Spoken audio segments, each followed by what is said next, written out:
ধৈর্য ধারণ করার জন্য আল্লাহ তাআলা তার পিছনের সমস্ত গুনাহ আল্লাহ তাআলা মাফ করে দিবেন। দ্বিতীয়ত আল্লাহ তাআলা কিয়ামতের দিন আল্লাহ তাআলা তাকে এমন সম্মানে এমন অবস্থায় আল্লাহ তাআলা তাকে জান্নাতে প্রবেশ করায় দিবেন।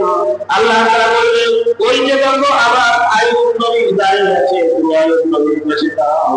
আমার আইয়ুব নবী যেই জান্নাতে প্রবেশ করবে আমি আল্লাহ তোমাকে সেই জান্নাতে প্রবেশ করায় দেব।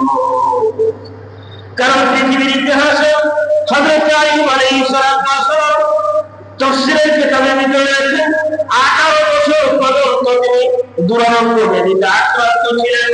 ওনার হাতে পছন্দ ধরেছিল, পায়ের পছন্দ ধরেছিল, পুরা শরীরে পছন্দ ধরেছিল। এরপর সময় আল্লাহর তসবিহ মুখ থেকে বাদ দিয়ে সবসময় আল্লাহ শুকরিয়া আদায় করেছেন। কিন্তু শেষ মেশে যখন ওনার জিহ্বাতে যখন উঠা হলো তখন তিনি চিৎকার করে আল্লাহকে বলেন, আল্লাহ আমার পায়ে পছন্দ হয়েছে, আমি উপায় নাই, তুমি আমার যদি অবস্থায় আলহামদুলিল্লাহ আমার হাতে পছন্দ হয়েছে তাও আমি উপায় নাই, আমার পুরা শরীরে পছন্দ হয়েছে তাও আমি উপায় নাই।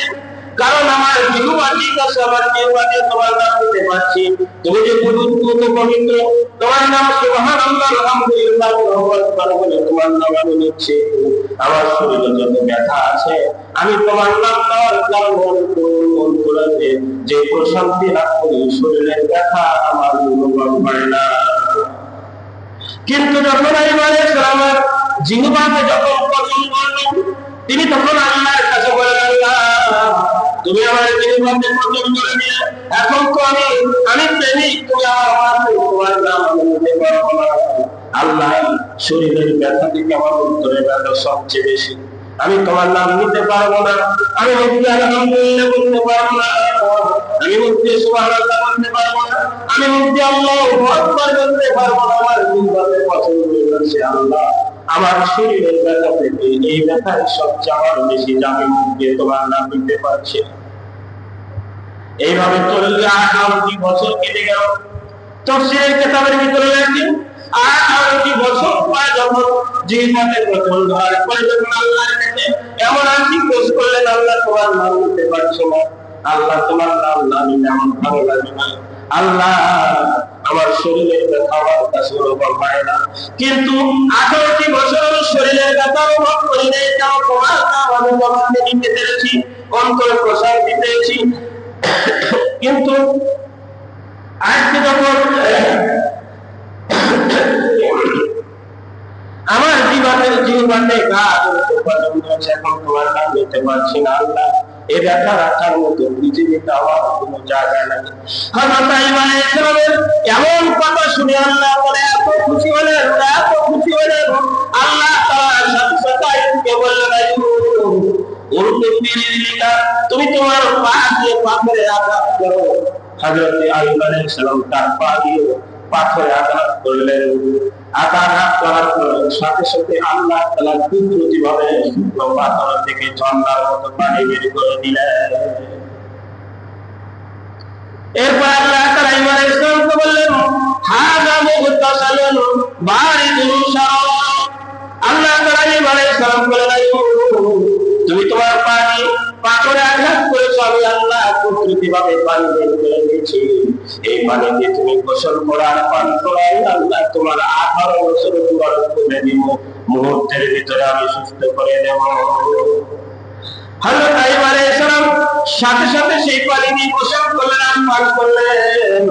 আইয়ুব আলাইহিস সালাম 18 বছর দুরারোগ্য ব্যাধি পরনে রোগে ব্যাধি আক্রান্ত যখন ছিলেন, পানি দিয়ে পান করার সাথে সাথে আর পানি দিয়ে গোসল করার সাথে সাথে আল্লাহ তাআলা আইয়ুব আলাইহিস সালাম আগের থেকে সুস্থ সুন্দর যুবকে পরিণত করে দিলেন। তাই তো কোন এক কবি বলেছেন, মুসিবত হো এ মেরে লিয়ে রহমত, মুসিবত হো এক মেরে লিয়ে রহমত, जब मैं सुन करता हूँ, जब मैं सुन करता हूँ जिंदगी के আমি যদি মুসিবতে ধৈর্য ধারণ করি আর আমি যদি এই ধৈর্যের পদ্ধতি চলাচল থাকি, যে বিপদ নিয়েছেন আল্লাহ উদ্ধার করবেন, থাকি ধৈর্যের পথে, আল্লাহ তাআলা এই মুসিবতটাকে যদি 100 বছর মুসিবতে থাকি, আল্লাহ তাআলা 100 বছরকে আল্লাহ তাআলা আমার জীবনের জন্য রহমত বানিয়ে দিলেন।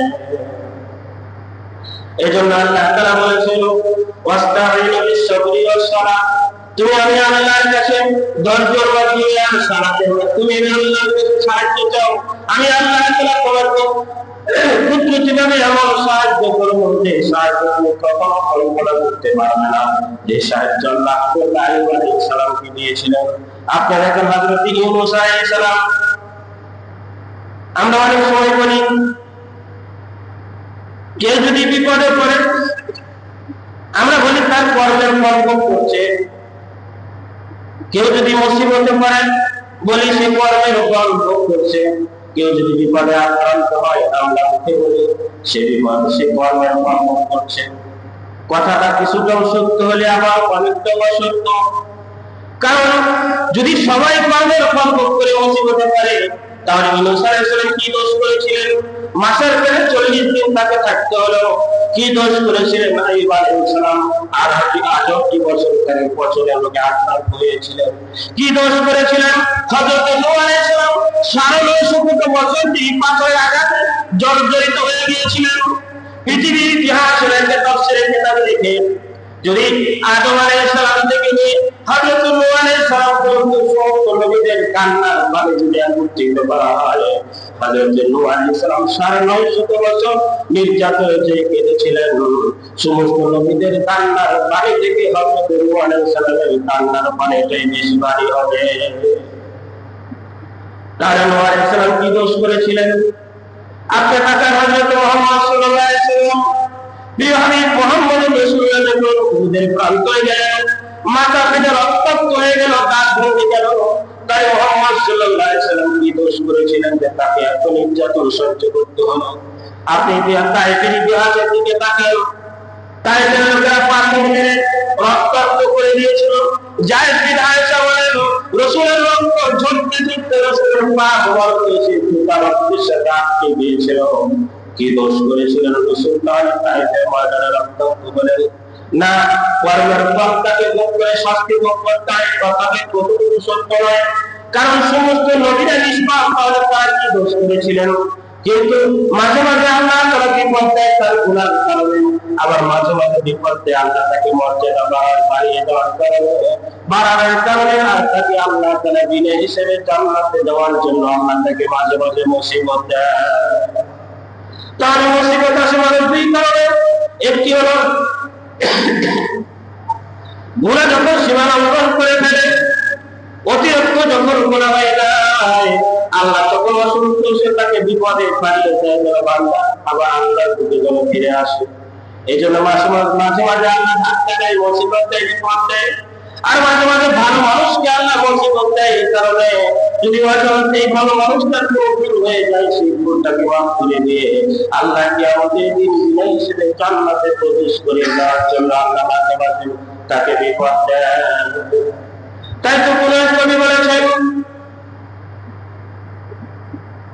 কলম में सूझ नहीं, कलम में सूझ नहीं, एहसास भी नहीं, कलम में सूझ नहीं, एहसास भी नहीं, कुछ भी पैगाम मोहम्मद हमें पास नहीं। আমার এই অন্তরে এই আমি উপলব্ধি করি না, এটা বুঝি না যে আমার সৃষ্টিকর্তা আমাকে ধাক্কা দেয়, মাঝে মাঝে আমাকে হোঁচট দেয়, বুঝাইতে চাই বান্দা তুই যেই পথে যে অগ্রসর হচ্ছ এই বিপদটা তোকে জাহান্নামে নিয়ে যাবে। এই জন্য মাঝে মাঝে আল্লাহ ধাক্কা দিয়ে বিপদ দিয়ে বান্দাকে সেই পথ থেকে সরিয়ে আনতে চায়। কিন্তু বান্দা যখন সেই পথ থেকে আসে না, তখন আল্লাহ তাআলা ওই বান্দার সামনে আরেকজনকে মুসিবতে ফেলে বুঝাইতে চান, বান্দা তুই যখন বিপদের দিকে যাচ্ছিস, জাহান্নামের পথের দিকে যখন যাচ্ছিস, আমি তোকে একটু বিপদ দিয়ে তোকে সরিয়ে আনতে চাই না, তুই আসবে না। তোর সামনে আরেকটি বিপদ দিয়ে আমি দ্বিতীয়বার সিগন্যাল থেকে বুঝাইতে চাইলাম, বান্দা তুই সেই পথে যাস না, গেলে ওই ব্যক্তির যেই অবস্থা হয়েছে তোর সেই অবস্থা হবে, তুই ফিরে আয়। কিন্তু বান্দা এরপর যখন ফিরে আসে না, তখন আল্লাহ তাআলা মুসিবত আল্লাহ তাআলা তাকে মুসিবত দিলেন। রাসূল বলেন তাকে প্রথমবার সিগন্যাল দেওয়ার পরে যখন ফিরে আসে না, দ্বিতীয়বার সিগন্যাল দেওয়ার পরে যখন ফিরে আসে না, তৃতীয়বার আল্লাহ তাকে এমন মুসিবতে ফেলায় দেয় যে মুসিবত সে দূরীভূত হওয়ার জন্য পৃথিবীর কোনো মাধ্যম খুঁজে পায় না।